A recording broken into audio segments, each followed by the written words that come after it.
ಮುಂಚೆ ನನ್ನ ಕೂದಲು ತುಂಬ ಉದುರುತ್ತಿತ್ತು ಮತ್ತು ಕೂದಲು ತುಂಬ ತೆಳುವಾಗಿತ್ತು. ಹಾಗಾಗಿ ನಾನು ಈ ಆಯಿಲ್ನ ಪ್ರಿಪೇರ್ ಮಾಡಿಕೊಂಡು ಹಚ್ತಾ ಬಂದಾಗ ನನ್ನ ಕೂದಲು ತುಂಬ ಚೆನ್ನಾಗಿ ಬೆಳೆಯೋದಕ್ಕೆ ಸ್ಟಾರ್ಟ್ ಆಯಿತು.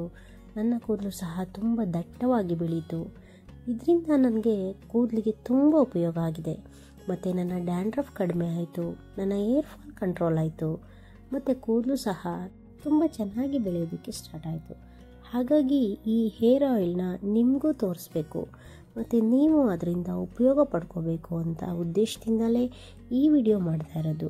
ವಿಡಿಯೋ ನೋಡ್ತಾ ಇರೋರು ನನ್ನ ಚಾನಲನ್ನು ಸಬ್ಸ್ಕ್ರೈಬ್ ಮಾಡದೆ ನೋಡ್ತಾ ಇದ್ದರೆ ದಯವಿಟ್ಟು ಸಬ್ಸ್ಕ್ರೈಬ್ ಮಾಡ್ಕೊಳ್ಳಿ ಮತ್ತು ವಿಡಿಯೋ ಇಷ್ಟ ಆದರೆ ಒಂದು ಲೈಕ್ ಕೊಟ್ಟು ನಿಮ್ಮ ಸ್ನೇಹಿತರಿಗೂ ಶೇರ್ ಮಾಡಿ. ವಿಡಿಯೋ ಸ್ಟಾರ್ಟ್ ಮಾಡೋಣ.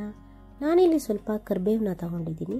ಕರಿಬೇವಲ್ಲಿ ಧೂಳಿರೋದ್ರಿಂದ ನೀಟಾಗಿ ತೊಳ್ಕೊಂಡು ಅದನ್ನು ಚೆನ್ನಾಗಿ ಒರೆಸ್ಕೋಬೇಕು. ಫಸ್ಟು ನಾನಿಲ್ಲಿ ತೊಳೆದಿಟ್ಟಿರೋಂಥ ಕರಿಬೇವನ್ನ ಒಂದು ಬಟ್ಟೆ ಮೇಲೆ ಹಾಕಿ ನೀಟಾಗಿ ಒರೆಸ್ಕೋತಾ ಇದ್ದೀನಿ. ಇದು ತೇವಾಂಶ ಎಲ್ಲ ಹಿಂಗೋ ಥರ ಒರೆಸ್ಕೋಬೇಕು. ತೇವ ಇದ್ದರೆ ಎಣ್ಣೆ ಸಿಡಿಯುತ್ತೆ. ಹಾಗಾಗಿ ನೀರಿಲ್ದಲೇ ನೀಟಾಗಿ ಫುಲ್ ಒರೆಸ್ಕೊಂಡು ಅದು ಡ್ರೈ ಆಗೋ ರೀತಿ ಮಾಡಬೇಕು. ಕರಿಬೇವಿನ ಸೊಪ್ಪು ನಮ್ಮ ತಲೆ ಕೂದಲು ಬೆಳವಣಿಗೆಗೆ ಒಂದು ರಾಮಬಾಣವಾಗಿ ಕೆಲಸ ಮಾಡುತ್ತೆ. ಕರಿಬೇವಿನ ಸೊಪ್ಪು ತಿನ್ನೋದ್ರಿಂದ ಮತ್ತು ಅದನ್ನು ಹಾಕಿ ಹೇರ್ ಆಯಿಲ್ ಮಾಡಿಕೊಂಡು ಹಚ್ಚೋದ್ರಿಂದ ನಮ್ಮ ಹೇರ್ ಗ್ರೋತ್ ತುಂಬ ಚೆನ್ನಾಗಿ ಆಗುತ್ತೆ. ಮತ್ತು ಹೇರ್ ಫಾಲ್ ಆಗ್ತಿದ್ರೆ ಅದು ಕಂಟ್ರೋಲ್ ಆಗುತ್ತೆ. ತಲೆಯಲ್ಲಿ ಏನಾದರೂ ಡ್ಯಾಂಡ್ರಫ್ ಇದ್ದರೆ ಅದು ಸಹ ಹೋಗುತ್ತೆ. ಹಾಗಾಗಿ ಎಲ್ಲ ರೀತಿಯಿಂದಲೂ ಈ ಕರಿಬೇವು ನಮ್ಮ ಕೂದಲಿಗೆ ತುಂಬ ಉಪಯೋಗಕಾರಿ. ಹಾಗಾಗಿ ಕರಿಬೇವನನ್ನು ಯಾವುದೇ ಹೇರ್ ಆಯಿಲ್ ಮಾಡಬೇಕಾದ್ರೂ ಬಳಸಲೇಬೇಕು. ನಂತರ ಒಂದು ಮಿಕ್ಸಿ ಜಾರ್ ತಗೊಂಡು ಅದಕ್ಕೆ ನಾವು ತೊಳೆದು ಹೊರಿಸಿಟ್ಕೊಂಡಿರೋಂಥ ಕರಿಬೇವಿನ ಸೊಪ್ಪನ್ನು ಹಾಕಬೇಕು. ಕರಿಬೇವು ನಮ್ಮ ಕೂದಲು ಬೆಳವಣಿಗೆಗೆ ತುಂಬ ಸಹಾಯಕಾರಿ. ನಾನಿಲ್ಲಿ 1 ಹಿಡಿಯಷ್ಟು ಕರಿಬೇವಿನ ಸೊಪ್ಪು ಹಾಕಿದ್ದೀನಿ. ನೋಡಿ ಎಷ್ಟು ಚೆನ್ನಾಗಿ ಕಾಣ್ತಿದೆ. ಅದರ ಜೊತೆಗೆ 2 ಸ್ಪೂನಷ್ಟು ಮೆಂತ್ಯ ಕಾಳು, ಮೆಂತ್ಯವನ್ನು ಹಾಕಬೇಕು. ಇವೆರಡನ್ನು ಹಾಕಿ ರುಬ್ಕೋಬೇಕು. ನೀರು ಹಾಕ್ತಲೇ ರುಬ್ಕೋಬೇಕು. ಇದು ತುಂಬ ನುಣ್ಣಗಾಗೋದೇನು ಬೇಡ, ತರತರಿ ಇದ್ರೂ ಸಾಕು. ನೋಡಿ ಇಲ್ಲಿ ನಾನು ತೋರಿಸ್ತಾ ಇದ್ದೀನಿ. ಇಷ್ಟ ಆದರೆ ಸಾಕು. ಈ ಎರಡೂ ಸಹ ಅಂದರೆ ಮೆಂತ್ಯ ಮತ್ತು ಕರಿಬೇವು ಎರಡೂ ಸಹ ನಮ್ಮ ಕೂದಲ ಬೆಳವಣಿಗೆಗೆ ತುಂಬ ಉಪಯೋಗಕಾರಿ. ಕೂದಲಲ್ಲಿ ಡ್ಯಾಂಡ್ರಫ್ ಇರಲಿ, ಹೇರ್ ಫಾಲ್ ಆಗ್ತಿರಲಿ, ಯಾವುದೇ ಸಮಸ್ಯೆ ಇದ್ದರೂ ಅದೆಲ್ಲವನ್ನು ಪರಿಹಾರ ಮಾಡುತ್ತೆ. ಹಾಗಾಗಿ ನಾವು ಮೆಂತ್ಯ ಮತ್ತು ಕರಿಬೇವನ್ನ ಬಳಸಬೇಕು. ಕರಿಬೇವು ಮತ್ತು ಮೆಂತ್ಯನ ರುಬ್ಬಿಟ್ಕೊಂಡ್ಮೇಲೆ ಒಂದು ಬಾಣಲಿಗೆ, ನೀವು ಕಬ್ಬಿಣದ ಬಾಣಲಿ ತಗೊಂಡ್ರೆ ತುಂಬ ಸಹಾಯಕಾರಿ, ಒಂದು ಬಾಣಲಿಗೆ ಅದನ್ನು ಟ್ರಾನ್ಸ್ಫರ್ ಮಾಡಿ.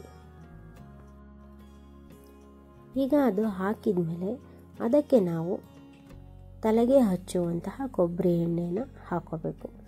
ನಾನಿಲ್ಲಿ ಬಳಸ್ತಾ ಇರೋದು ಗಾಣದಲ್ಲಿ ಮಾಡಿಸಿರೋಂತಹ ಕೊಬ್ಬರಿ ಎಣ್ಣೆ, ಕೋಲ್ಡ್ ಪ್ರೆಸ್ ಆಯಿಲ್ ಅಂತೀವಲ್ಲ ಅದು. ಇಲ್ಲಿ ನಾನು ಒಂದು ಬೌಲಷ್ಟು ಕೊಬ್ಬರಿ ಎಣ್ಣೆ ಹಾಕಿದ್ದೀನಿ, ಅಷ್ಟು ಕರಿಬೇವು ಮತ್ತು ಮೆಂತ್ಯದ ಮಿಶ್ರಣಕ್ಕೆ.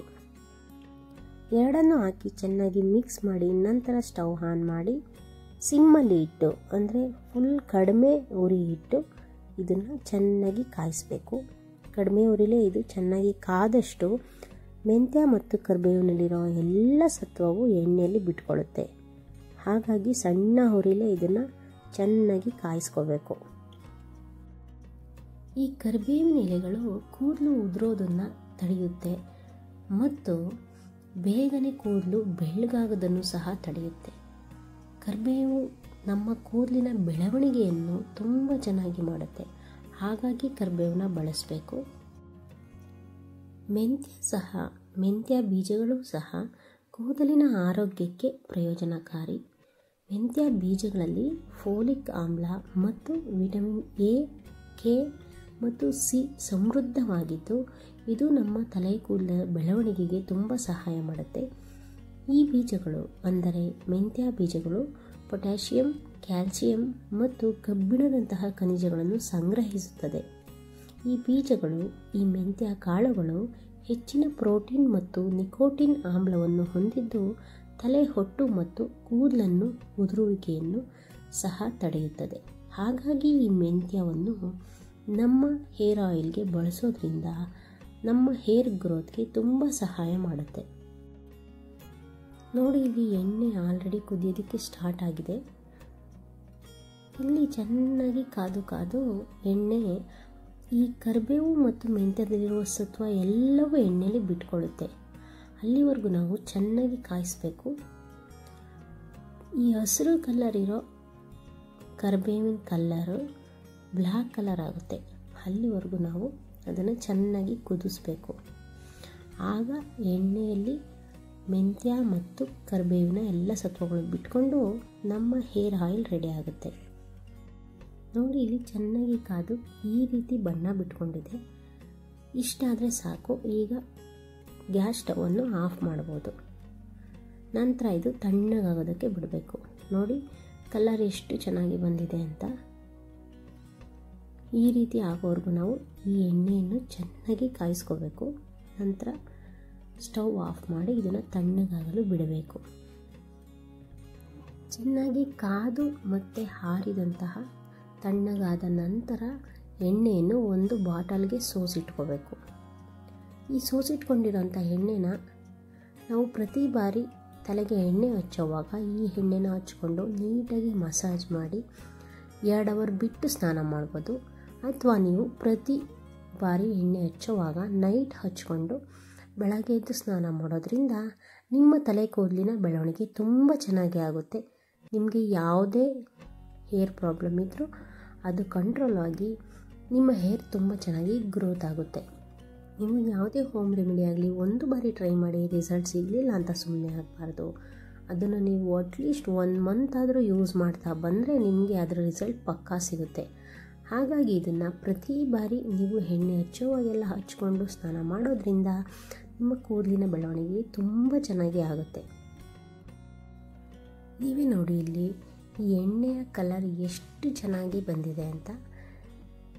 ಇದು ನಮ್ಮ ಹೇರ್ ಗ್ರೋತ್ ಆಗೋದಕ್ಕೆ ಮತ್ತು ಹೇರ್ ಫಾಲ್ ಕಂಟ್ರೋಲ್ ಆಗೋದಕ್ಕೆ ಮತ್ತು ಡ್ಯಾಂಡ್ರಫ್ ಏನೇ ಇದ್ರೂ ಅದೆಲ್ಲ ಕಡಿಮೆ ಆಗೋದಕ್ಕೆ ಸಹಾಯ ಮಾಡುತ್ತೆ. ಐ ಥಿಂಕ್ ಈ ವಿಡಿಯೋ ನಿಮಗೆ ಇಷ್ಟ ಆಗಿದೆ ಅನ್ಕೋತೀನಿ. ವಿಡಿಯೋ ಇಷ್ಟ ಆಗಿದ್ದರೆ ನಿಮ್ಮ ಸ್ನೇಹಿತರಿಗೂ ಶೇರ್ ಮಾಡಿ ಮತ್ತು ವಿಡಿಯೋಗೆ ಒಂದು ಲೈಕ್ ಕೊಟ್ಟು ನನ್ನ ಚಾನಲನ್ನು ಸಬ್ಸ್ಕ್ರೈಬ್ ಮಾಡದೆ ನೋಡ್ತಾ ಇದ್ದರೆ ದಯವಿಟ್ಟು ಸಬ್ಸ್ಕ್ರೈಬ್ ಮಾಡ್ಕೊಳ್ಳಿ. ವಿಡಿಯೋ ನೋಡಿದ್ದಕ್ಕಾಗಿ ನಿಮ್ಮೆಲ್ಲರಿಗೂ ನನ್ನ ಪ್ರೀತಿಯ ಧನ್ಯವಾದಗಳು.